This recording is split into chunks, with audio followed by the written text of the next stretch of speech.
Un cordial saludo a los seguidores del pensamiento al aire en Colombia y el mundo. En un frío mañanero de la ciudad de Medellín, tenemos la alegría de invitar y compartir una tertulia agradable con el coronel John Marulanda. El coronel John Marulanda es un hombre, obviamente como su nombre dice coronel, es oficial de las Fuerzas Militares de Colombia. Ocupó altos cargos allí, pero también se educó y se formó como filósofo, como abogado. Ha hecho diplomados en muchas actividades y es un hombre dedicado también a la historia. De manera que es muy importante el coronel hoy en Colombia, porque permanentemente como consultor, asesor y columnista está dándole aviso a la ciudadanía, al país entero, de la grave situación por la que estamos pasando, después de haber tenido años tormentosos de conflicto interno. Se trasladó ese conflicto a la esfera política. Y ahí tenemos grandes dificultades que vamos a conversar con el coronel. Pero además, aunque esté largo esta introducción, es muy importante porque él aspira a ser presidente de ACORE, entidad de la cual hablaremos enseguida. Bienvenido, coronel John Marulanda. Antonio, muy buenos días, hombre, como usted lo dice, en este frío Medellín. Aquí desde el balcón de mi casa no veo sino niebla y lluvia, hombre. No parece el Medellín que queremos. Pero bueno, muchas gracias por la invitación. Y bueno, aquí estamos para resolver las preguntas y las dudas que tengan, especialmente sobre ACORE, que es una organización muy importante en estos momentos para el país. Pero vámonos un poquitico, no toquemos ese tema aún. Vamos a hablar, aprovechando su participación, vamos a hablar un poquito del país. Yo lo veo a usted muy activo, escribiendo, contando historias de la problemática colombiana, del impacto que tenemos como país con dos mares, con costa, con un país con miles de condiciones favorables, que esas mismas condiciones se pueden convertir en un serio problema, digamos, en la geopolítica del mundo. De manera que, coronel, hablemos un poquito de eso. ¿Usted qué opina? Hombre, Antonio, mire, mi pasión es la historia. Yo soy licenciado en Filosofía de Historia en la Universidad Santo Tomás y mi práctica durante unos 30 años como oficial del Ejército me permitieron conocer el país y estudiar su historia. Y eso me lleva a que mi columna, que se llama Vigía, y la función del vigía es advertir los peligros para que haya una buena navegación y los que llevan el timón del barco eviten de pronto darse contra una roca o encallar. Mi columna Vigía, que se publica en varios periódicos de América Latina, pues ha advertido repetidamente sobre el grave problema que significa para la región que Colombia vaya a caer en unas manos de la izquierda, que mire cómo tiene a Venezuela y que ahora parece que se va a entronar de nuevo en Ecuador. Y todo eso está ligado al narcotráfico. Desafortunadamente, Colombia es el primer productor mundial de cocaína en el mundo. Y déjeme decirle esto, si los que mercadean la cocaína colombiana son los carteles mexicanos. Y los carteles mexicanos son los que abastecen el 90% del consumo norteamericano, que es el principal consumidor de cocaína en el mundo. Y después de Estados Unidos, muy cerquita está Europa. Y las voces de alerta las han dado Europol, la organización de traseo de sustancias narcóticas de Europa. Y acaban de decir, hace menos de un mes sacan un informe realmente alarmante en donde dicen que como nunca en la historia de Europa se está consumiendo cocaína y que la tendencia es de consumo es al alza, y estamos hablando solo de Europa. Estamos hablando de que el principal puerto de entrada acaban de decomisar 23 toneladas, es el alijo más grande en la historia de Europa decomisado, 23 toneladas de cocaína. ¿De dónde procedía? De Colombia. ¿De dónde sale esa cocaína? ¿Por dónde sale? ¿Cómo sale? Y dice, y va a haber el aumento de consumo de cocaína en Europa, así lo dicen los propios europeos, para no hablar de otras áreas como Australia, como el sur del Pacífico, en donde la demanda de la cocaína está al alza. Entonces uno ve eso, ve ese mercado de oferta y demanda, ve aquí cómo el gobierno hace todo lo posible por decirnos que está arrancando matas, y usted y yo y todos los que nos escuchan saben que las comunidades indígenas del suroccidente del país impiden que los soldados cumplan con la misión de arrancar las matas de coca, los agreden, y ahí están estas comunidades indígenas aposentadas sobre los mayores cultivos de ilícitos de hoja de coca en el país, todo el suroccidente frontera con Ecuador y después el Catatumbo frontera con Venezuela, que son las dos principales salidas de la cocaína colombiana. Entonces, es un problema complicado. Estamos inundados de sembrados de coca. Yo no diría que estamos inundados. El gobierno ha hecho un esfuerzo, pero sí tenemos los más grandes cultivos de hojas de coca en el mundo.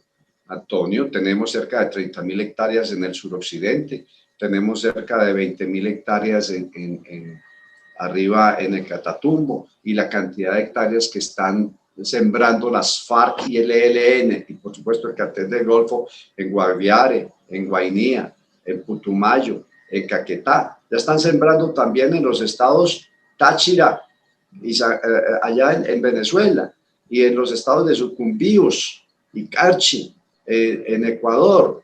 Entonces, es un problema. Ahora, el problema delincuencial en América Latina es sumamente grave, Antonio, porque ese problema del crimen organizado transnacional se ha traslapado con los intereses políticos de grupos de izquierda. Entonces, usted ve que el Grupo de Puebla tiene dentro de sus principales voceros, y lo puede ver en cualquier video y en los documentos, a un presidente colombiano que fue elegido con dinero de un cartel del narcotráfico, el presidente Samper. Y después ve que ahí está el presidente Correa en ese grupo, que también fue elegido con dinero del narcotráfico, con dinero del cartel de las FARC. Y después ve que Correa está auspiciando al que probablemente sea el próximo presidente de Ecuador, el señor Araúz, el joven Araúz, que se acaba de denunciar, recibió dinero del cartel del ELN. Y mire Venezuela, totalmente penetrada por el narcotráfico. Por ahí sale casi el 40% de la cocaína colombiana vía aérea, sale para el Caribe, ante los ojos ciegos de las autoridades que están todas corrompidas. El cartel de los soles, eso funciona ahí. Segundo consumidor de cocaína del mundo, Brasil. Primer comando capital, la organización de crimen más fuerte que hay en toda América Latina. Mire el Paraguay, mire el Perú, segundo productor mundial de cocaína. Mire Bolivia, tercer productor mundial de cocaína. Entonces, ¿qué tenemos? Una connivencia y una alianza de interés mutuo entre el crimen organizado transnacional relacionado con la cocaína y aspirantes o gobernantes de la región, lo que es muy grave, sumamente grave. ¿Cómo le parece que en Europa la policía le acaba de decir al Parlamento en un documento, le decía, estamos hablando de Holanda, no de Venezuela, Holanda, y la policía le acaba de decir al Congreso, nos estamos convirtiendo en un narcoestado? ¿Cómo le parece eso tan dramático que usted describe, coronel, que es una maravilla de descripción, pero es preocupante? Hace pensar a la gente, seguramente, bueno, y si el problema que tenemos tan complejo es el tema del narcotráfico, la producción de coca, la forma de comercialización que genera es violencia, que genera matanzas, que genera una riqueza perjudicial para la sociedad en general. ¿Por qué no se legaliza? Y acabamos con un conflicto eterno. Porque acuérdense que en el mundo, y pongo ejemplos, cuando en el mismo Estados Unidos, el tema del licor, el tema de todo eso, hace que se conviertan en nutrientes para la corrupción.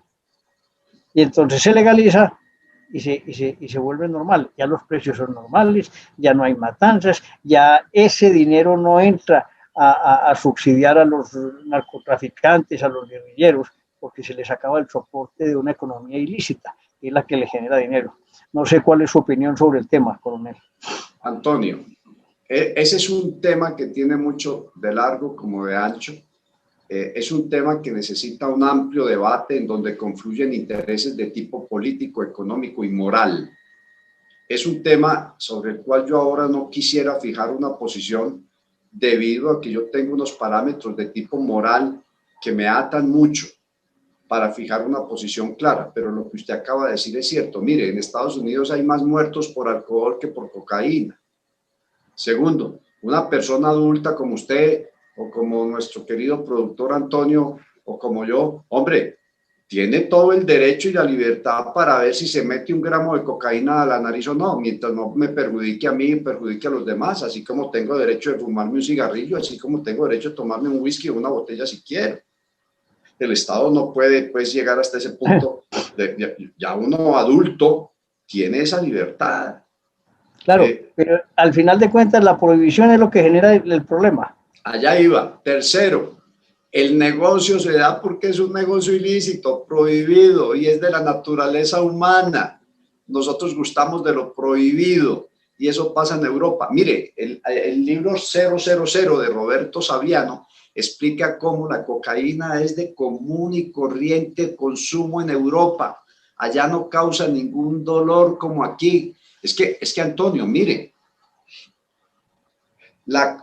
el tráfico ilegal de drogas tiene dos consecuencias inmediatas. La primera, la corrupción. Y esa corrupción deslegitima el Estado. No le creemos al Estado porque son una mano de corruptos. Y cuando a usted le dicen que hay que aumentar los impuestos, todos los colombianos pensamos lo mismo. Y no solamente en Colombia, en toda América Latina, dicen, no, yo pago más impuestos, pero ¿para qué se los roben? Así es. Bueno, ese es el primer pensamiento. Sí, segunda consecuencia inmediata del narcotráfico, la violencia. Y la violencia destruye el tejido social. Y déjenme agregarle este pequeño punto que está relacionado con lo primero que le hablé. Es el colmo, y dése usted cuenta de la mentalidad de nuestros políticos, que a lomo de las masacres y los asesinatos de unos señores que llaman líderes sociales, señores y mujeres que llaman líderes sociales, a lomo de ese drama tan tremendo que es originado en el narcotráfico, cabalga la oposición al gobierno y la izquierda continental. Es decir, es un drama humano terrible, consecuencia del narcotráfico, pero no, sobre ese asesinato uno oye hasta la señora Bachelet, que es de izquierda, en sus declaraciones, lamentándose del asesinato y acusando al gobierno, diciendo que está haciendo poco, y esa señora no menciona que soldados y policías están siendo asesinados también por eso. El Estado está haciendo lo que puede, pero es que es un monstruo. Ahí no hay corresponsabilidad con Europa, con Estados Unidos, que dice, no, fumigue, no, mande soldados, no, mande policías, y igual los matan, pero para la izquierda, como la señora Bachelet, como el señor Vivanco, no existen sino los pobres campesinos desprotegidos, cuando son esos mismos campesinos e indígenas que no permiten que los soldados y policías cumplan su tarea, y a los soldados y policías nos los están asesinando por lo mismo. Entonces, sí, fíjese usted también, la hipocresía de esa izquierda y esa connivencia con el narcotráfico. También yo creo que este es un debate que debe ser un debate amplio de todas las fuerzas del país, pero también debemos tener un sentido práctico. Lo práctico es lo que salva a las naciones. De acuerdo. En el tema también de los líderes sociales, muchos son asesinados, pero no propiamente por ser líderes sociales. Eso. Entonces hay una serie de confluencia de aspectos que realmente en la prensa no se tocan, y ese realmente quién mata a los líderes sociales. Y ahí hay una interrogante grande de quién y el por qué.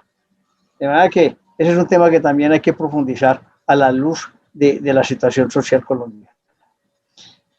Pero bueno, coronel, yo me demoré un poquito en esto porque usted es una luz para todos nosotros en estos temas de seguridad, en estos temas de decirnos la verdad.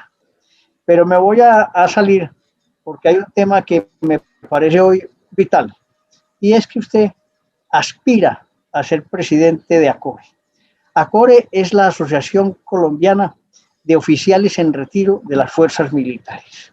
¿Usted por qué quiere ser presidente? Y sería la primera vez en la historia, después de constituida, que fue en 1960, que un coronel llegaría a ese alto cargo. ¿Por qué quiere ser usted presidente de ACORE, coronel? Oiga, Antonio, después de venir de hablar de cocaína y que usted diga que yo aspiro, es como complicado, ¿yo? Pero la Hombre, realidad es... aspira a un cargo. Sí, sí. No, mire, Antonio, no, han habido 3 coroneles que han sido presidentes de ACORE, pero déjeme ponerle el contexto de esto, porque yo sé que mucha gente dice, ¿y eso de ACORE qué es? Mire, esa es la organización de oficiales de las fuerzas militares, es decir, no incluye la policía.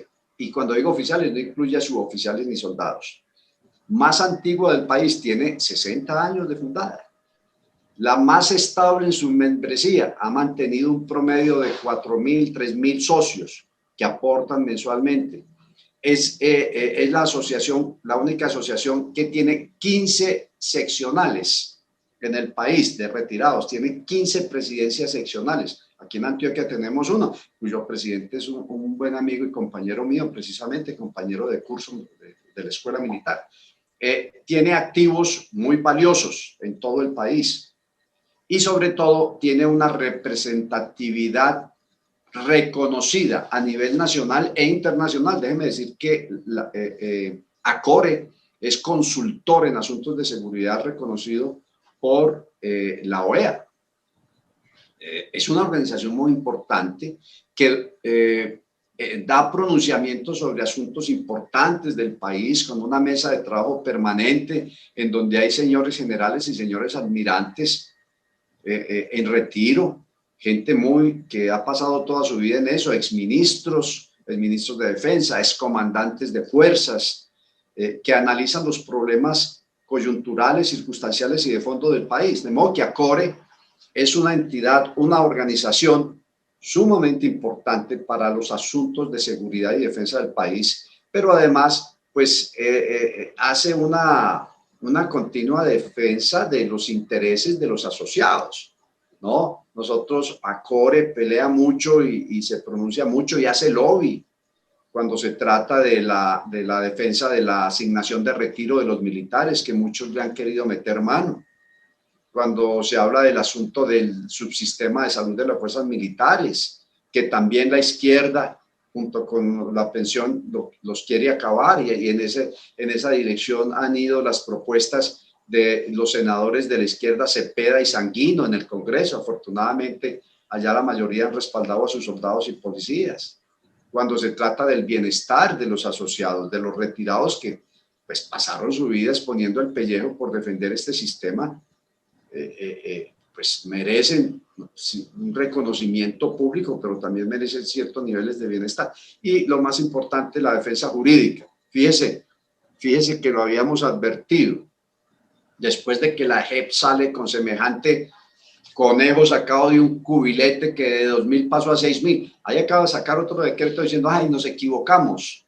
No sé si usted ha visto. Ayer Sí, señor.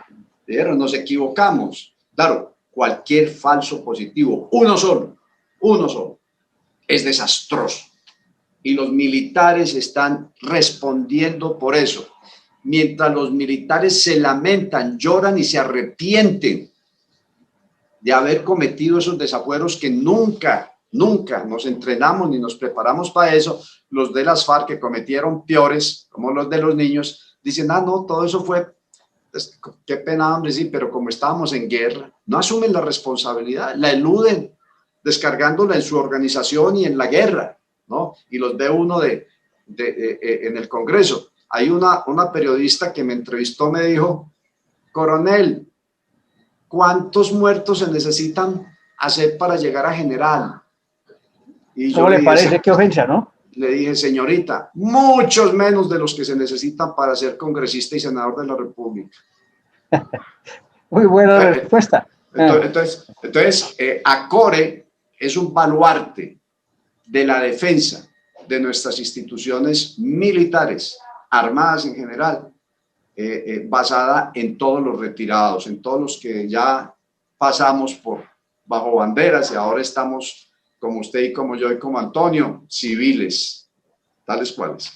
Sí, pero es muy importante ACORE porque realmente aglutina, defiende y promueve a aquellos que le dieron tanta lustre a la patria. Es que los soldados de Colombia han entregado la vida por la defensa de la institucionalidad, y eso como que se olvida, como se deja a un lado. Y ellos, más que cualquier político, son los que han defendido a Colombia. Hombre, Antonio, ustedes mismos han difundido unos capítulos de historia militar muy interesantes. Fíjese usted el heroísmo y el comportamiento de nuestros soldados en la guerra con el Perú. Fíjese usted cómo el heroísmo, el coraje desconcertó a los comandantes norteamericanos en la guerra de Corea. Fíjese usted cómo los militares han dado, y los militares no es una clase dirigente elitista. Mire, la tropa, los soldados son campesinos y son muchachos de no el mejor estrato del país. Yo recibí soldados que iban a pagar servicio porque por lo menos en el cuartel le daban 3 comidas al día. Imagínese usted, esos son nuestros soldados. Los suboficiales y los oficiales somos clase media. Usted no encuentra en la oficialidad ningún millonario, ningún hijo. No, los hijos de los millonarios, los diplomáticos y los políticos jamás van a dejar que su hijo pague servicio militar. Somos los de la clase media, los que hacemos carrera en la escuela militar. Entonces, venir ahora a decir que el Ejército Nacional, como dice y como busca plantearlo la Comisión de la Verdad del padre de Ruj, que es gran amigo del ELN, o como dicen los de la JEP, que le está lavando la cara a las FARC y está acusando a la institución militar, es un desafuero. Nosotros somos el Ejército Nacional de Colombia, con 200 años de tradición. Y quieren ponernos como los victimarios del país y plantarnos al ELN y a las FARC especialmente como los salvadores de una dictadura y de un gobierno opresivo. Eso no tiene sentido y eso no tiene razón, Antonio. Mire, las encuestas repetidamente, desde hace 17, 18 años, las encuestas serias, ¿no? Siempre dicen, y la última también, institución de mayor confiabilidad en el país, fuerzas militares, Ejército Nacional. Siempre lo dicen, a pesar de esos terribles y denigrables falsos, mal llamados falsos positivos, a pesar de casos de corrupción que se han dado en todos los niveles. Claro, es una organización de cerca de 500.000 de hombres con la policía y todo lo demás, imposible que ahí no haya uno que otro la haya embarrado, pero quieren desinstitucionalizar a la institución más querida del país, que llaman fuerzas militares, pésele a quien le pese y gústele a quien no le guste, pero es así, nos quiere. Supongo que una de sus actividades primordiales será esa defensa de la historia militar de Colombia, esa defensa del honor, de la entrega, de la mística, del valor que ha tenido nuestra gente. Hombre, sí, Antonio, por supuesto, y lo vengo haciendo y lo seguiré haciendo, sea o no sea presidente de ACORE.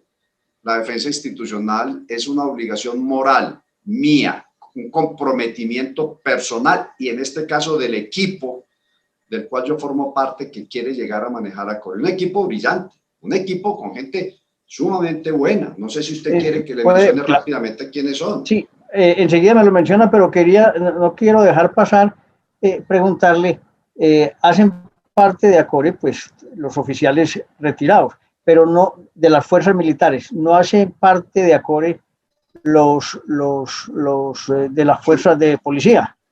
Sí, no, mire, no hacen parte de ACORE estatutariamente, porque así se hizo, ni los suboficiales, ni los soldados, ni los miembros de la Policía Nacional en todas sus jerarquías. Eso es estatutario, pero en la vida cotidiana realmente hay una estrecha colaboración con ACORPOL, que es la asociación equivalente a ACORE en la Policía Nacional, y hay una mesa de trabajo permanente en donde hay oficiales de la Policía Nacional, señores generales, el Colegio de Coroneles, la Asociación de Exdirectores de la Policía, todo se mantienen en permanente enlace con la gente de ACORE. Y uno de los objetivos que nosotros tenemos es ver cómo aumentamos esa integración y podríamos unir fuerzas en un solo barco, porque ahora son 2 barcos marchando en la misma dirección y con contacto, a ver qué pasa si podemos unir. En el caso de los suboficiales, los tiempos han cambiado. Nosotros queremos invitar a la Junta Directiva como participantes, como veedores, observadores, por lo menos a 3 sargentos mayores de comando retirados. Que vengan. Que vengan. Están incluyendo todas las partes. Me parece muy bien. Poco a poco tenemos el plan de irnos ajustando a las realidades actuales. Y una de esas es llamar 3 sargentos mayores de comando de las 3 fuerzas, Ejército, Armada y Fuerza Aérea, y sentarlos con nosotros, los oficiales de la Junta Directiva, que son de las 3 fuerzas, y hay mujeres, ahí tenemos una mujer, y que participen y nos den su opinión. No podrán todavía ser socios efectivos con aporte y todo lo demás, pero ya es entreabrir un poco la puerta para que haya una mayor integración en las fuerzas. Muy bien, coronel, me iba a hablar de una serie de personajes importantes que acompañan su programa. ¿Quiénes son? Hombre, hemos logrado integrar un equipo muy valioso. El primer vicepresidente es el señor mayor general retirado de la Fuerza Aérea, Ricardo Rubiano Grot. Un excelente oficial con una hoja de vida brillantísima, es director de la Escuela de Aviación en Cali, jefe de operaciones de la Fuerza Aérea, tiene maestrías en Seguridad Nacional, es catedrático universitario, y es muy importante porque algunos maledicentes dicen que es que los coroneles quieren desplazar a los generales de ACORE. Eso no es cierto, eso no es cierto. De hecho, aquí está el ejemplo. Nuestro primer vicepresidente es un señor mayor general de la Fuerza Aérea. Después tenemos de segundo vicepresidente a un señor capitán de navío cirujano cardiovascular, una especialización muy conveniente para los que ya estamos frisando algunos años. El señor capitán de navío Álvaro Enrique Facchini, que tiene una propuesta muy interesante para mejorar los mecanismos de telemedicina de los retirados. Me quedaría aquí horas hablando sobre el proyecto que tiene, muy interesante. Tenemos 3 coroneles brillantísimos en su desempeño como militares, como oficiales, como comandantes de unidades, y en la vida civil como empresarios. El coronel Daniel Acosta, del Arma de Ingenieros, tanto tiempo dedicado a la educación, propietario y director de uno de los mejores colegios privados que hay en Bogotá, el McKinley, y es un hombre que forma parte de la junta directiva de los colegios privados de Colombia. También tiene unos proyectos de educación a distancia muy interesantes para los asociados y otros. El coronel Horacio Lema Galeano, de Infantería, un hombre que comandó las principales unidades del país, la Escuela de Infantería, nada menos, la Escuela de Armas y Servicios, y que ha sido un empresario exitoso en los últimos 20 años, con la empresa, es una de las empresas de seguridad privada más prestigiadas del país. Es decir, que se ha probado no solamente con el uniforme, sino fuera del uniforme. El coronel Jaime Ariza, un hombre que conoce los secretos y conoce la minucia que pocos en Colombia saben sobre toda esta situación de orden público, un hombre de inteligencia, de la divisa azul, sumamente valioso porque sus análisis geopolíticos de la región son muy enriquecedores. Tenemos un señor coronel de la Fuerza Aérea en Cali, líder comunitario, candidato en las últimas elecciones al Consejo de Cali, muy querido, coronel Juan Carlos Rueda. Y tenemos un teniente coronel de Infantería de Marina en representación de la Armada Nacional, Jorge Tadeo Castañeda, empresario exitoso en el sector de turismo desde que se retiró, maneja varios centros turísticos en el país, ahora está en crisis con todo esto de la pandemia, sin embargo, con su iniciativa y su ingenio ha logrado sacar adelante ese sector que él maneja muy bien. Y tenemos dentro de la línea principal, finalmente, una representante de las mujeres, que es la doctora Sonia Franco, hija de un señor coronel del ejército, mi coronel Franco, y viuda de un señor mayor del ejército, compañero nuestro que se nos murió haciendo curso en la Escuela Superior de Guerra, un compañero de caballería muy, muy querido. Sonia está ahí representando a las damas. Tenemos otra dama también, que es una mayor abogada y bacterióloga de la Fuerza Aérea. Es decir, es un equipo realmente muy valioso y que yo creo que con el ACORE va a trascender. Va a trascender, eso esperamos, sí señor. Coronel, es que me quedo impresionado y me hace pensar en el mismo pensamiento al aire. Es que cuando usted mienta esa cantidad de personajes que hacen tanto en la vida civil por Colombia, Ese es el valor que nosotros, usted, nosotros, en el pensamiento, los que hacemos parte, que usted es uno de ellos, el pensamiento al aire, eso es lo que estamos mostrando, es la cantidad de cosas que la gente buena hace y que no se notan, sino las cosas malas que la gente mala hace. Qué tristeza. De manera, coronel, que dele un mensajito de lo que va a hacer Acore por Colombia. Hombre, gracias, Antonio. No, mire, yo no digo creemos que Acore ya no debe estar pensando en elegir un hombre providencial que bajó del cielo, un general o un coronel que se la sabe todas. No, ya esto es un asunto de trabajo en equipo. Por eso ensamblamos ese equipo. Y queremos con ese equipo convertir a Acore o transformarla o ponerla en el primer lugar como centro de pensamiento en seguridad y defensa nacional. Y la razón es lógica. No hay en el país, no lo hay, no tiene por qué haberlo. Un centro, una agrupación, una asociación que reúna a tanta gente que sabe de seguridad y defensa en el país.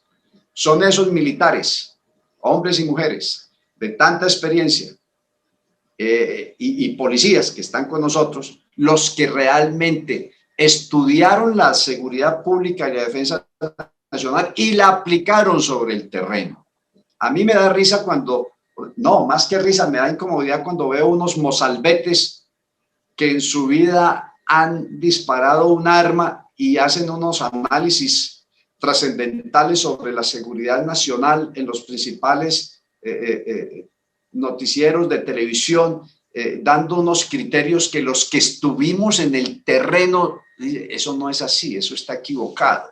O simplemente leyendo las informaciones que vienen de las autoridades militares y policiales con un aire de suficiencia que no, uno dice, ¿de dónde saca este muchacho eso, por Dios?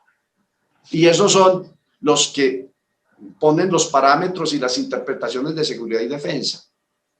Por supuesto, es importante en estos centros donde hay militares retirados que vivieron la experiencia, que saben, sudaron la seguridad y la defensa nacional. Es importante tener la visión de los civiles, faltaba más, de la academia. Es importante tener la visión académica, teórica, los marcos referenciales y todo lo demás. La visión de los políticos, que finalmente son los que toman las decisiones. La visión de los empresarios, que son los que finalmente pagan. Por eso es importante. Pero los que estuvieron en el terreno y tienen la experiencia y mejor nos pueden aconsejar, recomendar o indicar son los integrantes de Acore. Todos esos oficiales que se jugaron la vida en cualquier geografía del país por defender este sistema.